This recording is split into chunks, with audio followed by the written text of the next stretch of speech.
আসসালামু আলাইকুম ওয়া রাহমাতুল্লাহি ওয়া বারাকাতুহু। মিজানুস সরফ কিতাব ক্লাস 15 তে আপনাদের সকলকে জানাই স্বাগতম। আজকে আমরা বহস ইসবাত ফাইলে মাসি বাইদ মারুফ নিয়ে আলোচনা করব ইনশাআল্লাহ। চলুন মূল আলোচনা শুরু করি। বিসমিল্লাহির রহমানির রহিম। সকলে স্ক্রিনের মধ্যে লক্ষ্য করুন, দেখবেন দেওয়া রয়েছে কানা ফাআলা, কানা ফাআলা, কানু ফাআলু, কানাত ফাআলাত, কানাতা ফাআলাতা, কুননা ফাআলনা, কুনতা ফাআলতা, কুনতুমা ফাআলতুমা, কুনতুম ফাআলতুম, কুনতি ফাআলতি, কুনতুমা ফাআলতুমা, কুনতুন্না ফাআলতুন্না, কুনতু ফাআলতু, কুননা ফাআলনা, কানা ফাআলা। এটি হলো ওয়াহিদ মুযাক্কার গায়েবের সিগা। কানা ফাআলা এটি তাসনিয়া মুযাক্কার গায়েবের সিগা। কানু ফাআলু এটি জমা মুযাক্কার গায়েবের সিগা। কানাত ফাআলাত এটি ওয়াহিদ মুআন্নাস গায়েবের সিগা। কানাতা ফাআলাতা এটি তাসনিয়া মুআন্নাস গায়েবের সিগা। কুননা ফাআলনা এটি জমা মুআন্নাস গায়েবের সিগা। কুনতা ফাআলতা এটি ওয়াহিদ মুযাক্কার হাজিরের সিগা। কুনতুমা ফাআলতুমা এটি তাসনিয়া মুযাক্কার হাজিরের সিগা। কুনতুম ফাআলতুম এটি জমা মুযাক্কার হাজিরের সিগা। কুনতি ফাআলতি এটি ওয়াহিদ মুআন্নাস হাজিরের সিগা। কুনতুমা ফাআলতুমা এটি তাসনিয়া মুআন্নাস হাজিরের সিগা। কুনতুন্না ফাআলতুন্না এটি জমা মুআন্নাস হাজিরের সিগা। কুনতু ফাআলতু এটি ওয়াহিদ মুতাকাল্লিমের সিগা। কুননা ফাআলনা এটি জমা মুতাকাল্লিমের সিগা। কানা ফাআলা অর্থ হলো সে একজন পুরুষ করেছিল। কানা ফাআলা অর্থ হলো তারা দুইজন পুরুষ করেছিল। কানু ফাআলু অর্থ হলো তারা সকল পুরুষ করেছিল। কানাত ফাআলাত অর্থ হলো সে একজন মহিলা করেছিল। কানাতা ফাআলাতা অর্থ হলো তারা দুইজন মহিলা করেছিল। কুননা ফাআলনা অর্থ হলো তারা সকল মহিলা করেছিল। কুনতা ফাআলতা অর্থ হলো তুমি একজন পুরুষ করেছিলে। কুনতুমা ফাআলতুমা অর্থ হলো তোমরা দুজন পুরুষ করেছিলে। কুনতুম ফাআলতুম অর্থ হলো তোমরা সকল পুরুষ করেছিলে। কুনতি ফাআলতি অর্থ হলো তুমি একজন মহিলা করেছিলে। কুনতুমা ফাআলতুমা অর্থ হলো তোমরা দুজন মহিলা করেছিলে। কুনতুন্না ফাআলতুন্না অর্থ হলো তোমরা সকল মহিলা করেছিলে। কুনতু ফাআলতু অর্থ হলো আমি একজন পুরুষ অথবা মহিলা করেছিলাম। কুননা ফাআলনা অর্থ হলো আমরা দুইজন অথবা সকল পুরুষ অথবা মহিলা করেছিলাম।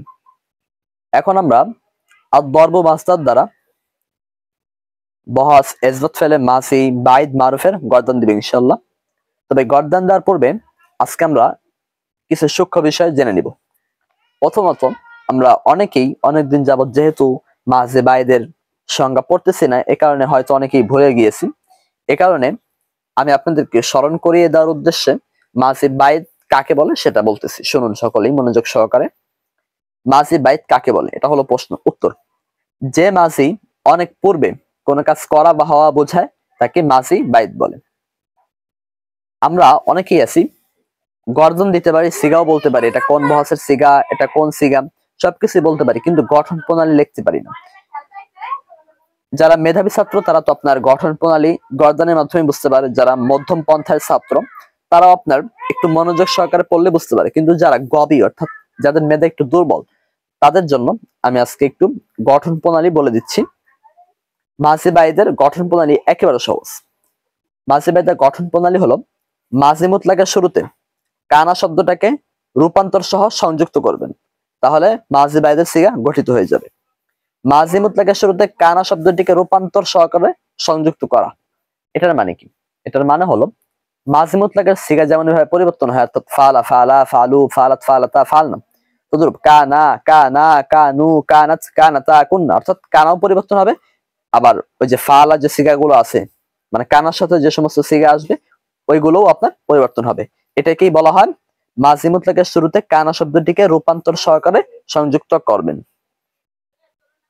আশা করি আপনারা কানা শব্দটিকে রূপান্তর সহ সংযুক্ত করা দ্বারা উদ্দেশ্য কি তা বুঝতে পেরেছেন। একটা বিষয় মনে রাখবেন, আপনার যদি আপনি বহস ইসবাত ফাইলে মাসি বাইদ মারুফের গর্দন যে কোনো মাসদার দ্বারা দিতে যান, তাহলে আপনাকে একটা বিষয় মাথায় রাখতে হবে, তা হলো সিগার সাথে কানাও রূপান্তর হবে। আর 2 নম্বর বিষয় যেটা মনে রাখতে হবে তা হলো যে কোনো একটা গর্দান, মানে অর্থাৎ কিতাবে যে গর্দানটা আছে এই গর্দানটা যদি আপনি মুখস্থ করে নেন তাহলে সবচেয়ে ভালো হবে। কারণ যে কোনো জিনিস বানানোর ক্ষেত্রে ওই জিনিসের একটা আসল জিনিস আমার মস্তিষ্কে রাখতে হবে, নতুবা আমি ওই জিনিসটা বানাতে পারবো না। এই কারণে আমি যেহেতু যে কোনো মাসদার দ্বারা আপনার মাঝি বাইদের সিগা বানাতে চাচ্ছি এবং গর্দানও দিতে চাচ্ছি, এ কারণে আমার জন্য কর্তব্য হলো কিতাবে উল্লেখিত গর্দানটাকে, অর্থাৎ কানা ফালা, কানা ফালা, কানু ফালু, এই যে এই গর্দানটা আছে না, এই গর্দানটাকে আপনারা ভালো করে মুখস্থ এবং আয়ত্ত করে নেবেন, তাহলে আপনারা আশা করি অন্যান্য মাদ্রাসার দ্বারা মাঝি বাইদের গর্দান দিতে পারবেন। এগুলো ছিল একটু কথা যেগুলো আমরা ক্লাসে বলে থাকি।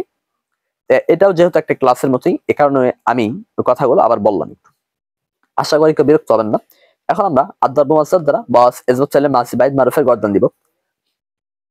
কানা দরাবা, কানা দরাবা, কানু দরাবু, কানাত দরাবাত, কানাতা দরাবাতা, কুন্না দরাবনা, কুনতা দরাবতা, কুনতুমা দরাবতুমা, কুনতুম দরাবতুম, কুনতে দরাবতি, কুনতুমা দরাবতুমা, কুনতুন্না দরাবতুন্না, কুনতু দরাবতু, কুন্না দরাবনা। কানা দরাবা অর্থ হলো সে একজন পুরুষ প্রহার করেছিল। কানা দরাবা অর্থ হলো তারা দুজন পুরুষ প্রহার করেছিল। কানু দরাবু অর্থ হলো তারা সকল পুরুষ প্রহার করেছিল।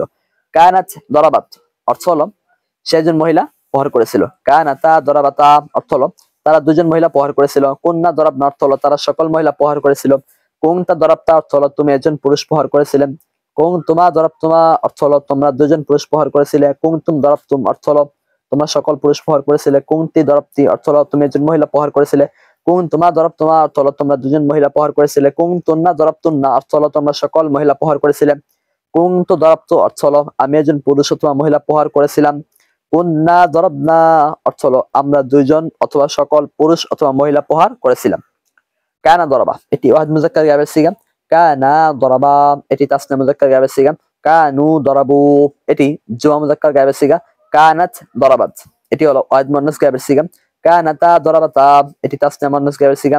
কুন্না দরাবনা এটি জমা মুয়ান্নাস গায়েবের সিগা। কুনতা দরাবতা এটি ওয়াহিদ মুজাক্কার হাজিরের সিগা। কুনতুমা দরাবতুমা এটি তাসনিয়া মুজাক্কার হাজিরের সিগা। কুনতুম দরাবতুম এটি জমা মুজাক্কার হাজিরের সিগা। কুনতি দরাবতি এটি ওয়াহিদ মুয়ান্নাস হাজিরের সিগা। কুনতুমা দরাবতুমা এটি তাসনিয়া মুয়ান্নাস হাজিরের সিগা। কুনতুন্না দরাবতুন্না এটি জমা মুয়ান্নাস হাজিরের সিগা। কুনতু দরাবতু এটি ওয়াহিদ মুতাকাল্লিমের সিগা। কুন্না দরাবনা এটি জমা মুতাকাল্লিমের সিগা। আশা করি আজকের ক্লাসের মধ্যে আমরা বহস ইজবত ফেলে মাসি বাইদ মারুফের যে সমস্ত বিষয় নিয়ে আলোচনা করেছি তা আপনারা বুঝতে পেরেছেন। আজকের ক্লাসের মধ্যে আমাদেরকে যে জিনিসটা মনে রাখতে হবে তা হলো মাসি বাইদ কাকে বলেন, তার সংজ্ঞাটা মনে রাখতে হবে। দ্বিতীয়ত মাসি বাইদের গঠন প্রণালী এটা মনে রাখতে হবে। তৃতীয়ত মাসি মুতলাকের সিগা যেমনই ভাবে রূপান্তর হবে তদ্রূপ কানাও রূপান্তর হবে, এটা মনে রাখতে হবে। 4 নাম্বার আমাদেরকে যে কোনো মাসদার দ্বারা মাসি বাইদের গর্দান দেওয়ার জন্য অবশ্যই কিতাবে উল্লেখিত গর্দানটি ভালো করে আয়ত্ত করতে হবে, তাহলে আমরা অন্যান্য মাসদার দ্বারা গর্দান দিতে পারবো। আর কিতাবে উল্লেখিত গর্দানটি যখন একেবারেই ভালোভাবে আয়ত্ত হয়ে যাবে তখন আমরা বিভিন্ন মাসদার দ্বারা বস ইজবত ফেলে মাসি বাইদ মারুফের গর্দান দেওয়ার চেষ্টা করব। আর যদি ভালো হয় সবচেয়েতে আপনারা যে কোনো একটা গর্দান লিখে কমেন্টে আমাকে পাঠাবেন যাতে করে আমি দেখতে পারি আপনাদের গর্দানটা সঠিক হলো কিনা। আশা করি আজকে ক্লাসের মধ্যে যে সমস্ত বিষয় আমি আপনাদেরকে বুঝিয়েছি তা আপনারা বুঝতে পেরেছেন। এরপরে যদি কোথাও কোনো অস্পষ্টতা থেকে যায় তাহলে অবশ্যই আপনারা তা আমাদেরকে কমেন্টে জানাবেন।